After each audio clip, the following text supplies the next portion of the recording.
ठाण्यामध्ये देखील मोठ्या प्रमाणात पाऊस कोसळतोय। गणेश, रेल्वे वाहतुकीवर याचा काही परिणाम? नक्कीच सागर, आपण सध्या ठाणे स्थानकावरती आहोत। काल जशी परिस्थिती त्याच पद्धतीची परिस्थिती आज देखील उद्भवलेली आहे।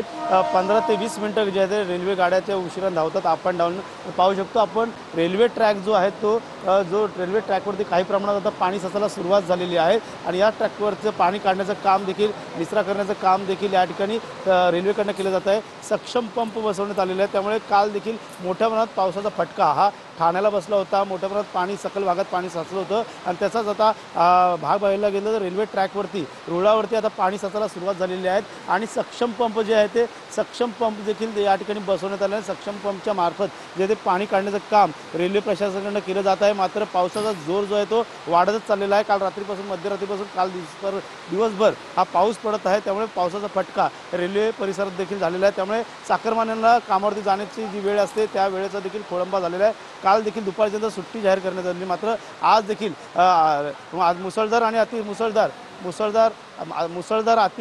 पाऊस पडण्याची शक्यता वर्तवण्यात आली होती हवामान खात्याकडून। त्या पद्धतीचा पाऊस देखील बऱ्याच आपल्याला पाहायला मिळतोय। ठाण्यामध्ये देखील अनेक ठिकाणी आता सकल भागात पाणी साचायला सुरुवात झालेली आहे, त्यामुळे नक्कीच गणेश, तर ठाणे रेल्वे स्थानक